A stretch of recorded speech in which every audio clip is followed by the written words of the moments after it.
Hey there! Tonight we begin with something sacred, hidden, drenched in honey, soaked in milk, and smeared with secrets. A time when beauty wasn't just vanity, it was survival. It was politics. It was magic. Forget Sephora. Forget 12-step skincare routines and overpriced creams that promise to lift and glow. We're diving into the real stuff. The ancient, gritty, glamorous world of Egyptian beauty. And spoiler, it's not all gold and eyeliner. Some of it could kill you. So before we brush back the sands of time, make sure to like the video and subscribe, but only if you enjoy sinking into history's strange corners with me. Let me know in the comments where you're watching from and what time it is for you. I'm always fascinated by the insomniacs and history nerds joining us from around the world. Now dim the lights, light a candle if you're feeling extra ceremonial. Maybe grab a bowl of grapes and pretend you're royalty. Because you're about to time travel 3,000 years into the past, to the banks of the Nile, where beauty was everything and also maybe a little bit cursed. You're waking up in Thebes, not the Greek one, the Egyptian one. It's 1350 BCE. You're alive, congratulations, but also you're sticky. Because in ancient Egypt, beauty isn't just about how you look, it's about how you smell. And right now, you smell like a warm armpit wrapped in linen. The good news? You're upper class, which means you have options. The bad news, those options include lathering yourself in goose fat and fermented crushed lotus petals. Nothing like smelling like bird grease and swamp flowers before breakfast. You sit up in bed, a wooden frame with woven reeds slightly tilted because your servant stuffed the cushion unevenly again. There are no memory foam mattresses here, no cooling gel. Just papyrus, gravity, and that weird crick in your neck that means you're going to look mysterious in hieroglyphs later. Your bedroom smells like a mix of perfume, oil, and whatever your cat dragged in last night. Literally. Your cat, Bastet, named after the goddess, of course, is curled up in the corner licking some unidentifiable lizard part. Good girl. You stumble to the mirror. And by mirror, I mean a polished slab of copper on a carved ivory handle. It reflects enough for you to see that your eyeliner has smeared into something that looks like an abstract painting of disappointment. But that's fine, because you're about to begin your beauty ritual. And in ancient Egypt, that's not a hobby, it's a sacred duty. You reach for a jar, alabaster of course, filled with coal, a black powder made from galena, ground lead sulfide. Yes, you're smearing finely powdered metal near your eyeballs. Why? For fashion, obviously. And also because the gods told you to. Coal isn't just for looking fabulous. It's a protective charm, warding off evil spirits, sun glare, and social judgment. You use a small stick, a coal applicator, dip it in the jar, and swipe it along your lids with the precision of someone who knows Anubis is watching. Next, the skin. You take a small dish of natron, it's basically ancient baking soda, mixed with salt and ashes, and you scrub it on your face to exfoliate. It stings. It also smells like dried lake bed and burnt herbs. Beauty is pain. And in this case, maybe also minor chemical burns. You follow with a generous smear of unguent, a thick perfumed balm made from moringa oil, honey, frankincense, and sometimes crocodile fat. You massage it into your skin while praying to Hathor, goddess of beauty and joy. You're glowing now, greasy but glowing. Your lips? Red ochre mixed with fat, bold, striking, and mildly toxic. But hey, at least you're not one of the peasants using beet juice and hoping the flies don't swarm. And then the pièce de résistance, perfume cones. You place a small cone of scented wax on top of your head. Yes, on your actual head. It melts slowly throughout the day, releasing pleasant smells and also making your scalp feel like a candle factory during a heat wave, a walking aroma diffuser. This is how you leave the house: glazed, painted, perfumed, and vaguely flammable. But here's the twist. Beauty in Egypt isn't just decoration, it's divine alignment. Every cosmetic, every scent, every shimmer is tied to the gods. Your eyeliner is protection. Your lipstick is ritual. Your hair oil, that's an offering. You don't wear makeup to impress your crush. You wear it to show you understand Ma'at, the cosmic balance. Messy eyeliner might invite chaos. Dry skin, that's a spiritual offense. And no, dry shampoo doesn't exist. You wash your hair with crushed lotus seeds and donkey milk, because apparently that's just what you do now. Speaking of hair, let's talk about it. You don't have much. Not because it's gone, but because you shaved it off. That's right. Most Egyptians, especially the elite, go bald on purpose. It's cleaner, cooler, and keeps lice away. Wigs are the real hair flex, and yours, a masterpiece of human hair, palm fiber, and beeswax styled in intricate braids and curls that scream, "I have status and also a dedicated wig servant." You don't sleep in your wig. That would be unthinkable. You store it carefully in a box, perfumed with myrrh and cedar. In fact, your wig has a better skincare routine than you do, and it deserves it. That thing cost as much as a small goat. Now that you're fully painted, powdered, and palmed off with scented oils, it's time to greet the day, which means stepping out into the sun and instantly regretting it. Because this is Egypt, and it's hot.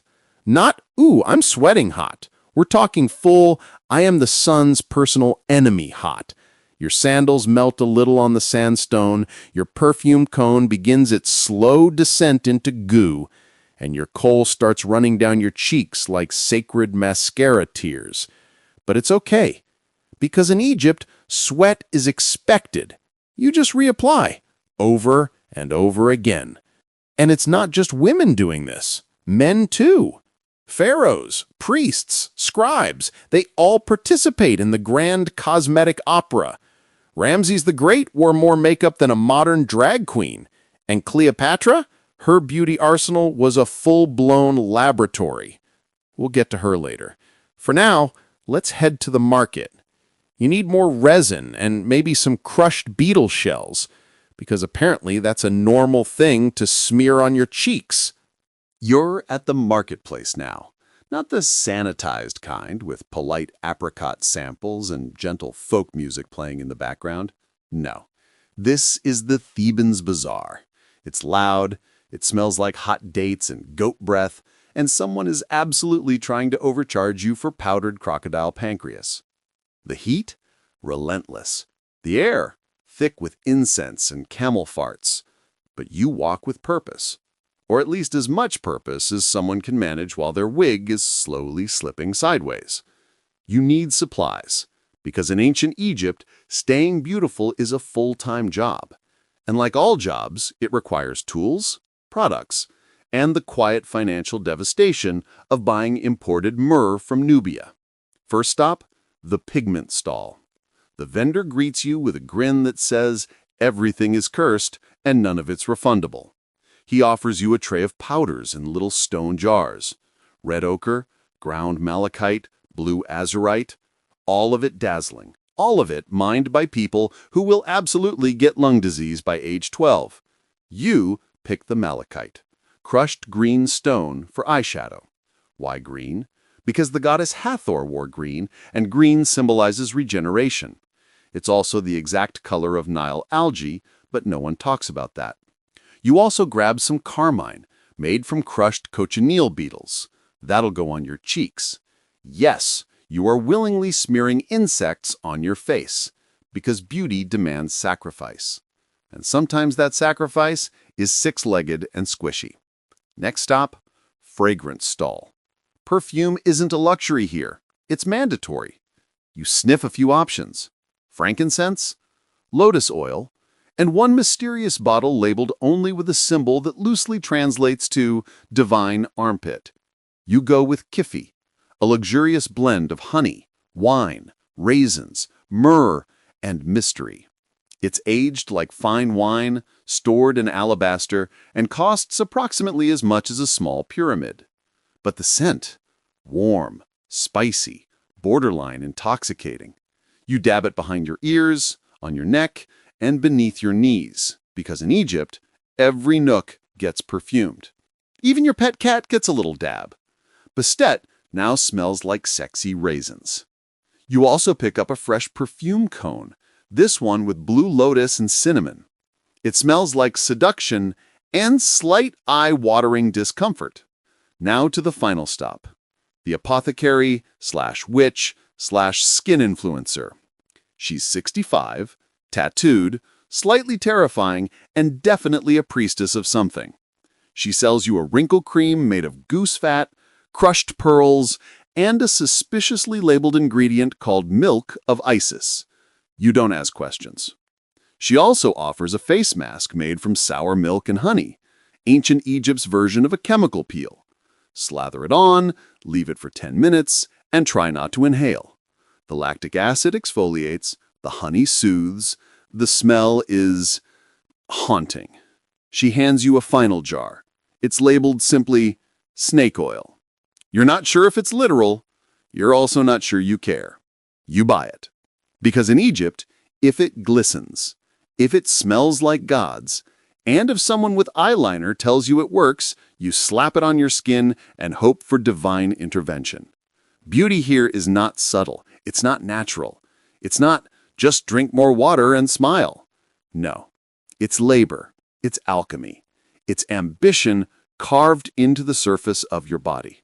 Back at home, you unload your treasures. You arrange your pigments by shade, your oils by scent, and your sacred beetle paste by viscosity. You feel prepared. You feel divine. You feel slightly oily. You sit for mid-morning touch-up.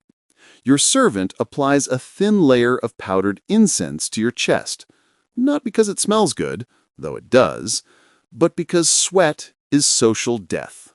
You are now a living altar of scented rituals, a walking prayer to the gods of glamour and gumption. And now, it's hair removal time. Ancient Egypt didn't do body hair. Anywhere. Women, men, priests, dancers, everyone aspired to be smooth as polished obsidian. Hair was for barbarians. Hair was chaos. Hair was what happened when the gods weren't looking. Your toolkit? A copper razor, dull, angry, and slightly judgmental. A sugar wax made of honey and lemon, heated over fire and guaranteed to make you question your life choices. And tweezers made of bronze, forged specifically to hunt stray eyebrow hairs like their spiritual enemies. You start with the legs. One swift pull of the sugar wax, and you're suddenly in a whole new religion. Your soul exits your body. Bastet looks concerned. You keep going.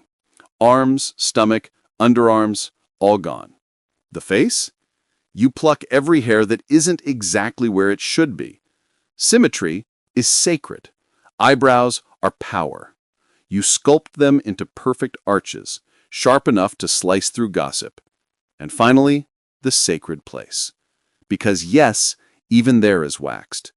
Because the priests said so. Because hygiene is holy. Because every inch of your body is a temple.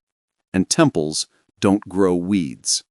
You lie back exhausted, smooth, gleaming like a freshly polished statue of Isis.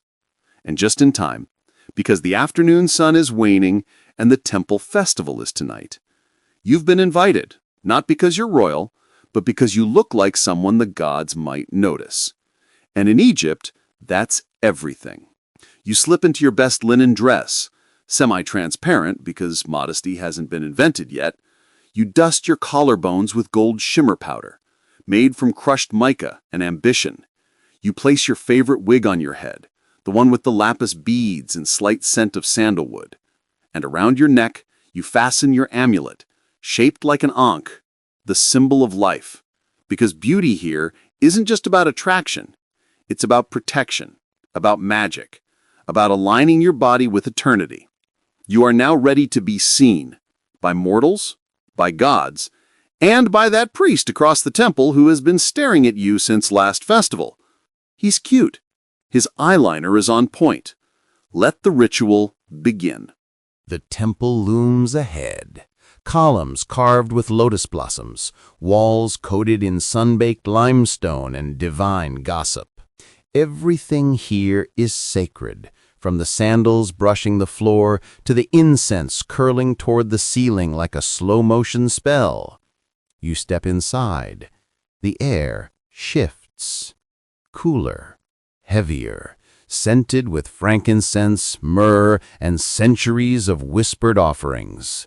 Even your perfume cone seems to pause, unsure whether to keep melting in such holy company. The crowd is silent. Faces painted, heads shaved, eyes outlined in so much kohl they might start weeping protection spells. This isn't just a place of worship. It's a runway for the gods. And everyone here, from priest to peasant, is participating in the sacred performance of looking divine enough not to get smited. You pass a priestess. She's stunning.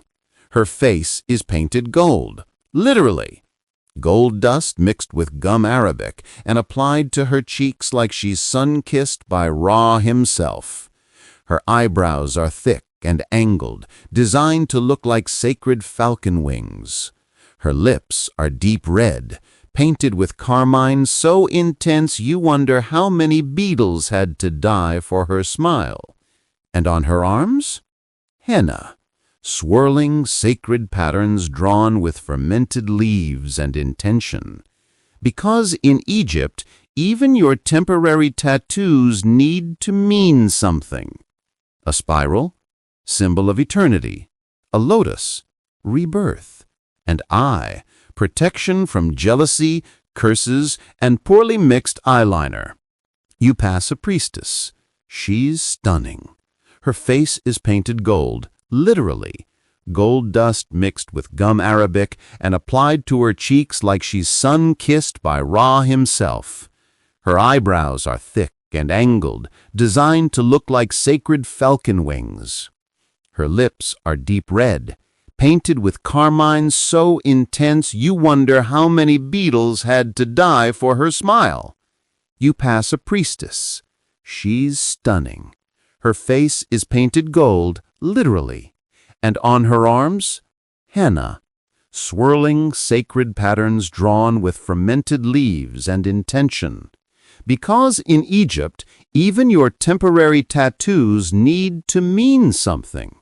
A spiral, symbol of eternity. A lotus, rebirth. An eye, protection from jealousy, curses, and poorly mixed eyeliner. You glance at her. She nods. It's the ancient Egyptian version of, "Nice blush, where'd you get it?" She nods back. Mutual respect. You head deeper into the temple, where the rituals begin. This isn't your average religious service. There's no folding chairs or acoustic guitar. There are chants, rhythmic and low, sung in a language older than logic.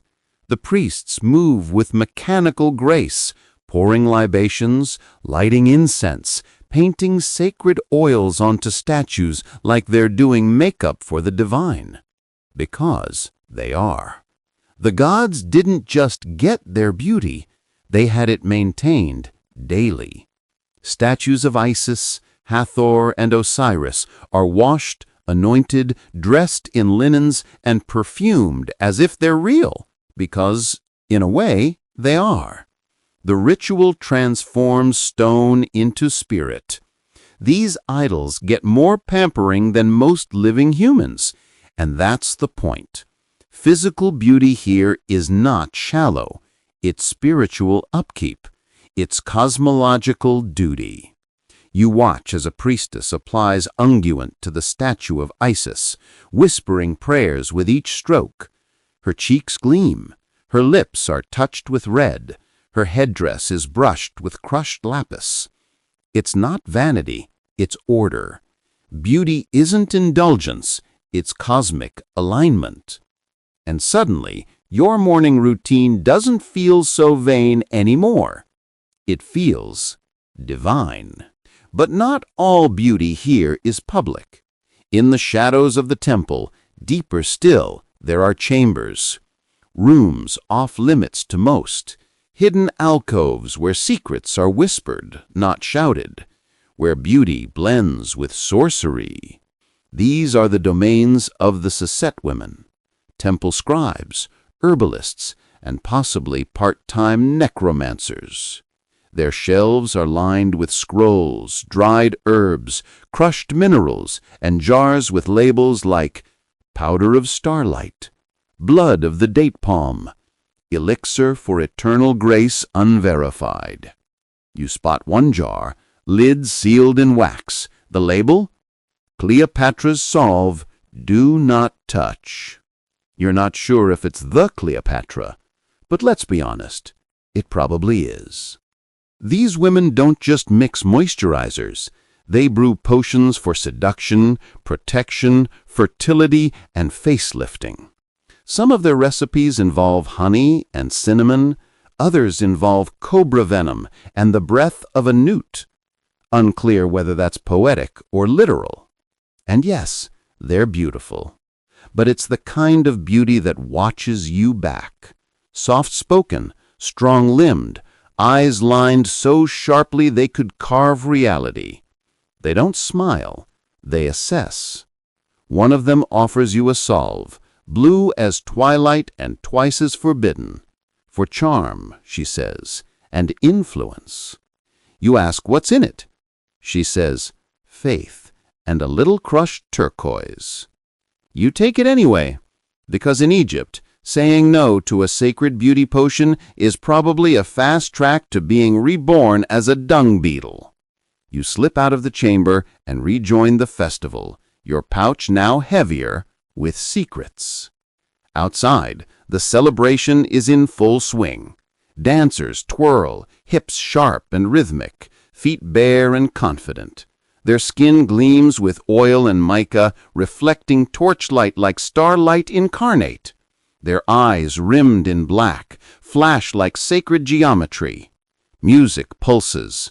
Flutes, drums, sistrums, the rattle of metal and belief. This is joy. This is ritual. This is the original glam. And here's the thing. Everyone's participating. Old women with henna-stained fingertips, boys with braided sidelocks and kohl, merchants with perfumed shoulders, bakers with scented wigs, all of them wearing the god's reflection on their skin. There's no division between sacred and sensual here. To be beautiful is to be aligned with self, with society, with spirit. You spot a man, priest maybe, noble, watching you. His makeup is impeccable. His tunic, sheer linen. His posture, confident but respectful. He walks over. He compliments your amulet. You thank him. He offers you a date, the fruit, not the event. You accept, because why not? It's sweet, dusty, mysterious, just like this whole night. The temple bells ring, loud, low, final. A signal, the ritual is complete. The gods have been honored, the offerings received, the faces painted, the sacred beauty routine fulfilled. And now, it's time to return home. Greasy, glowing, radiating spiritual contour. It's the next morning. Your head hurts. Not from wine, not from dancing, from the sheer weight of all that perfume you wore last night. You basically smoked yourself like ceremonial meat. Your wig is crooked. Your eyeshadow is halfway down your cheeks. Your perfume cone has melted into your scalp, and now your hair smells like burnt cinnamon and divine disappointment. But hey, small price to pay for spiritual elegance. You stretch. Your bones crack like broken pottery. The Nile wind drifts in through the window. You rise slowly, because today isn't just another beauty day. Today, you're visiting a tomb. Not because you're dying, at least not yet, but because in Egypt, death is not the end. It's the makeover of eternity. And if you thought your daily beauty routine was extra, wait until you see the afterlife lookbook. First, a little context. In ancient Egypt, how you looked after death was just as important, sometimes more important, than how you looked in life, because your tomb was your forever home, your eternal vibe, your posthumous brand. You couldn't just go into the afterlife looking unmoisturized. Imagine arriving at the gates of Duat, the Egyptian underworld, and Anubis looking you up and down like, "Oh, you didn't even exfoliate?" No, thank you. So you and your servant descend into the tomb of your great aunt, a former priestess of Hathor, retired socialite, and absolute queen of dramatic eyeliner. The tomb is carved directly into the cliffside. Cool stone, shadowed light, and silence so thick it feels like molasses. Inside, walls painted with scenes of your aunt, frozen in sacred glam. She's standing tall, offering lotus flowers to Hathor, her eyes lined with thick, perfect kohl, her skin smooth ochre, her wig cascade of black braids adorned with gold, her dress translucent linen pleated to within an inch of existence, her hands lifted in prayer or possibly mid-hair flip, and beside her, shelves.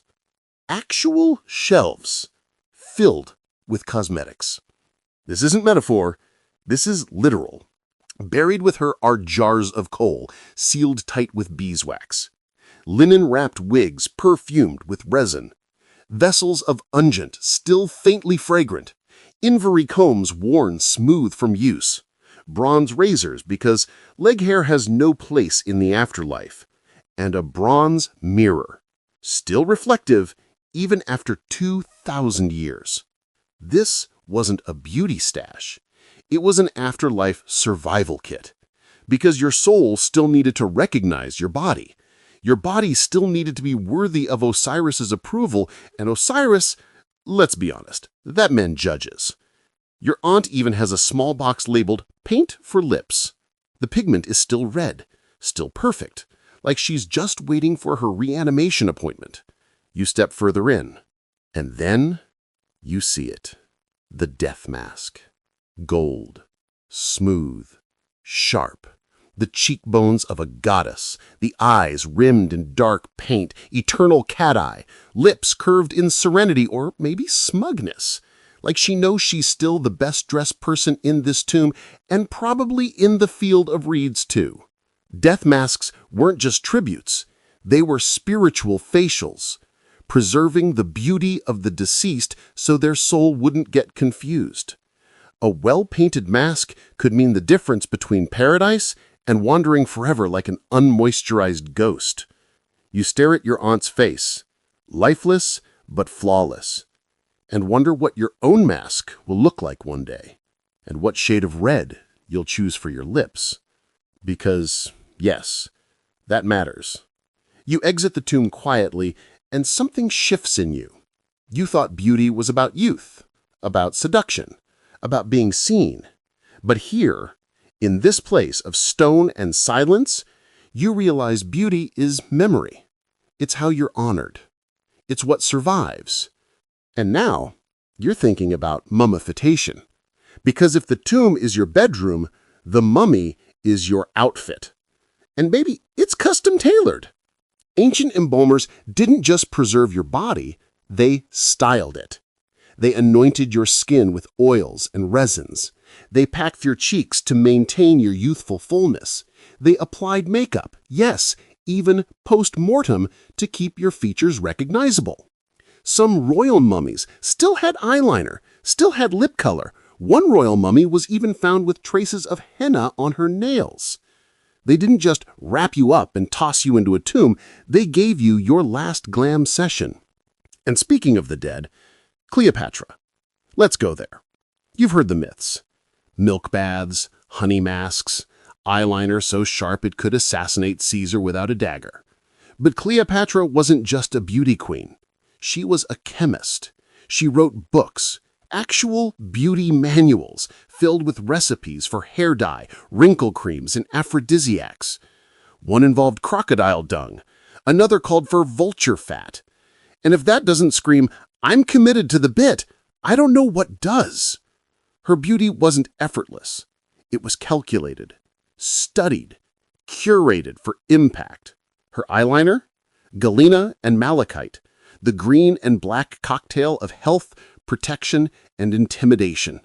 Her lipstick, red ochre mixed with carmine and beeswax.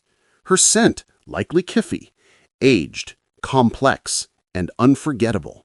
She bathed in milk not for softness, but for status.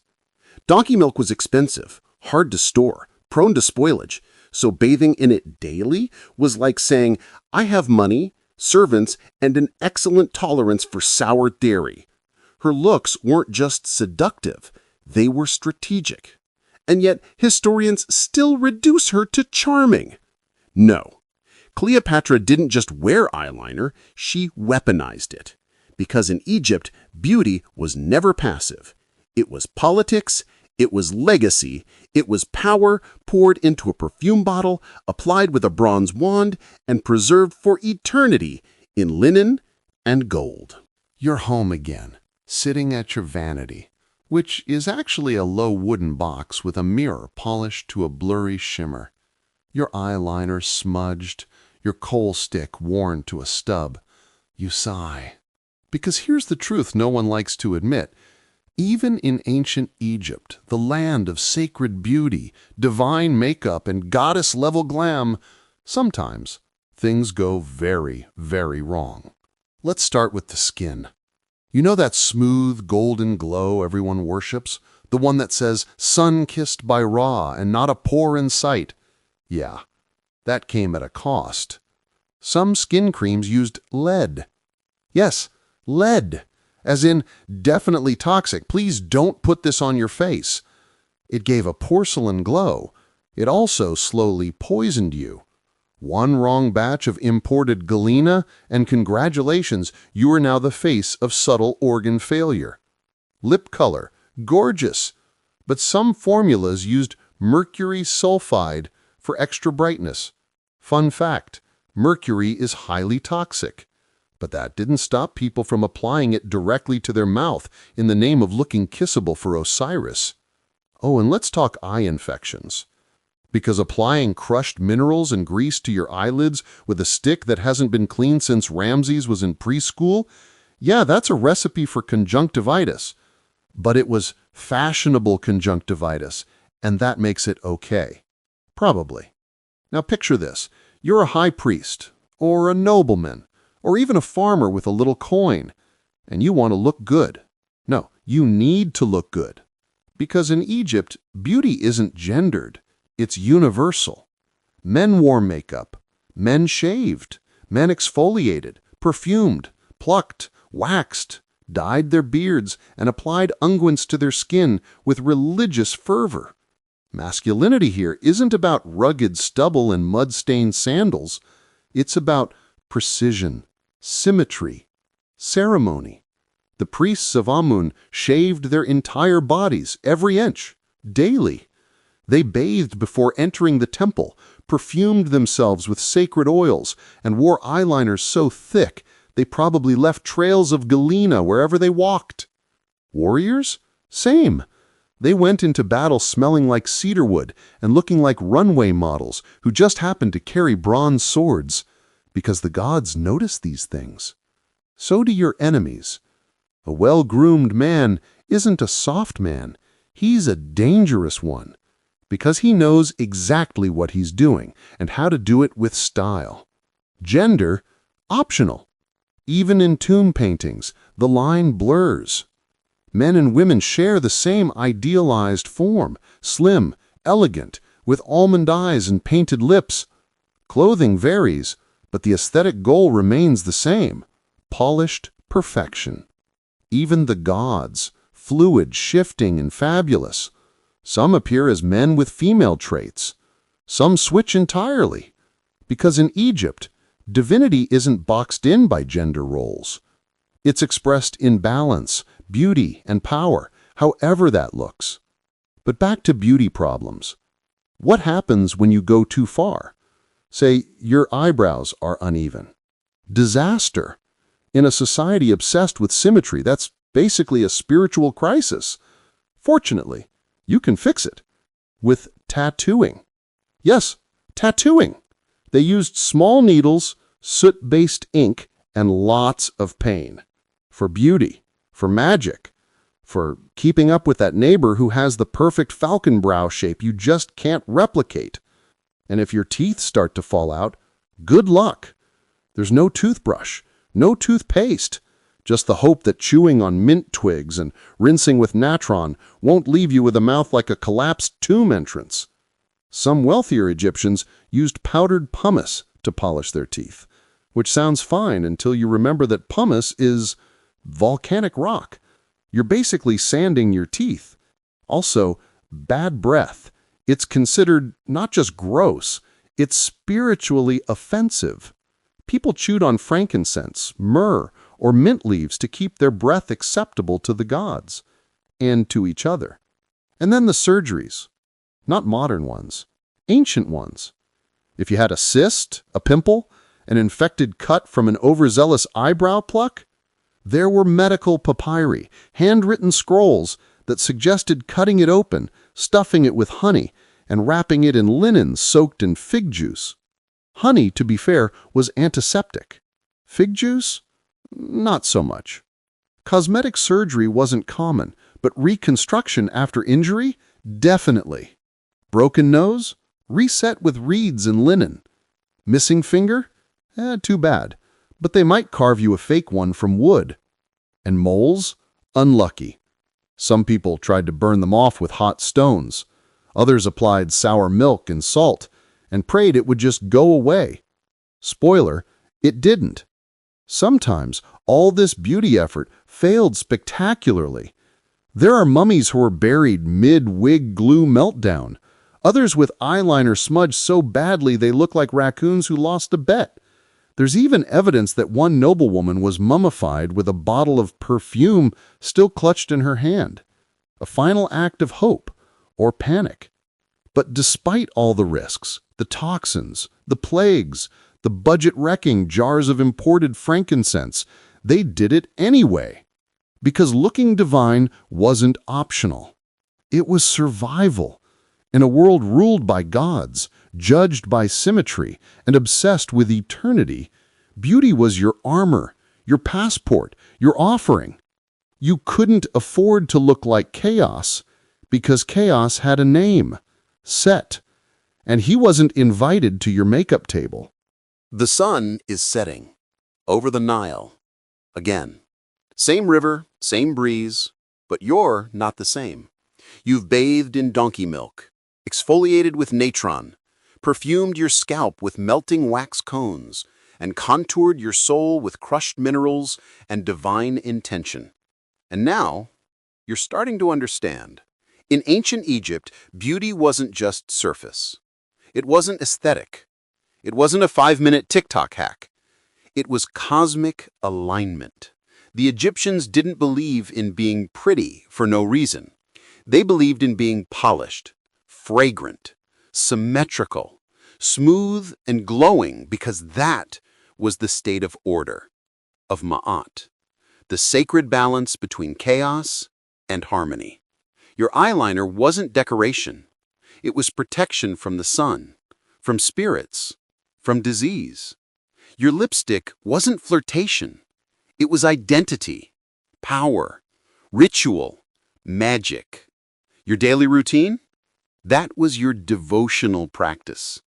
Each stroke of kohl, a prayer. Each dab of oil, a rite. Each pluck of a stray hair, a miniature act of cosmological warfare. Because let's face it, the world was always on the brink of disorder. Floods, plagues, famines, pharaohs with god complexes, the occasional invasion. And in the face of all that, you control what you can. Your body, your smell, your reflection in the mirror. This was your rebellion. Now fast forward 3,000 years. You're standing in front of a bathroom mirror. Fluorescent light, modern tile. Your face is lit up like a microwave burrito. And on the counter, jars, bottles, tubes, brushes. Some of them promise youth. Some of them promise radiance.